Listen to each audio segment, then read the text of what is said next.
Ano po kayo nangyari dito mga idol?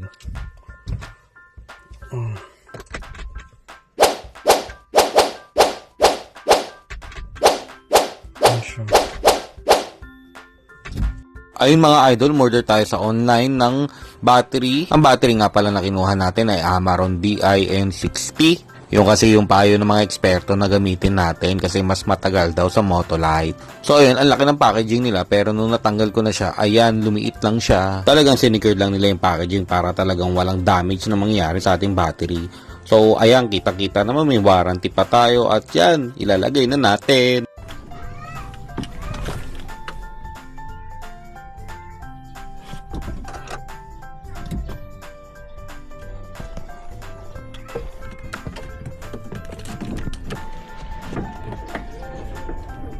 Pagpasensyahan nyo na yung sasakyan natin at napakadumi, hindi kasi masyado nagagamit.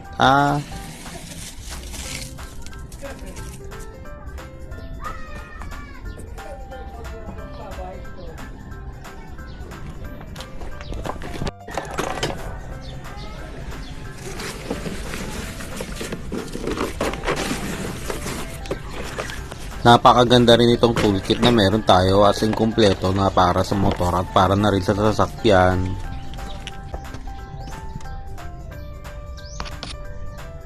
So dito guys, kailangan natin ng 8mm na size ng socket. Ayan, tuturo ko rito. O ayan, yung part na yan ang tatanggalin natin sa kabila. Sa kabilang side naman kailangan natin ng 10mm ha. Ayan, kita nyo yan. Ayan. Yung tornilyo na natatanggalin natin para maangat yung nasa ibabaw.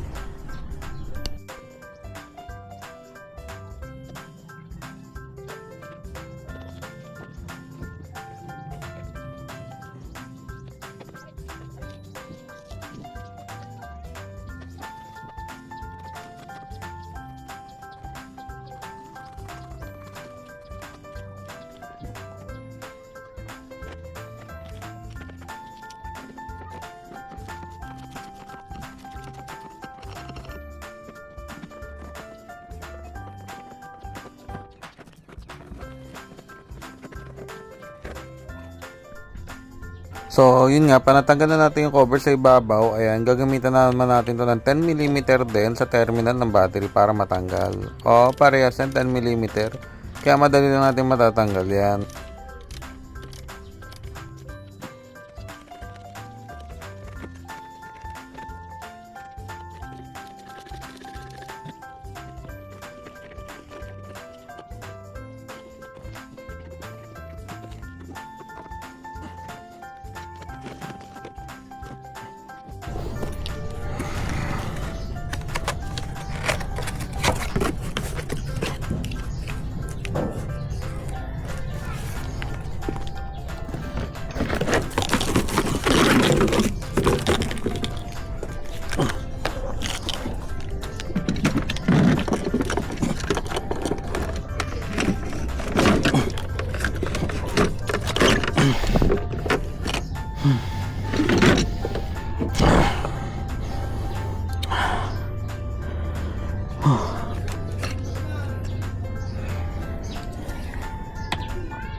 Hindi naman kailangan sobrang higpit ang pagsisikip natin sa terminal, pero mas maganda na rin yung secured. Ayan, tapos kung nakita nyo sobrang dumi ng kamay natin, advise ko na rin sa inyo na maggamit na lang kayo ng gloves para malinis din yung kamay natin kasi syempre madumi yan.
I-like and share mo naman kung nakatulong sa'yo, diba? Ayun, salamat guys sa support. Siyempre, sariling sikap, diba? Mas maganda pa rin yung may mga expert na tumutulong sa inyo dyan, diba? Pwede nyo na rin ipacheck rin sa mga eksperto yung alternator natin kung nag-charge para mas secure.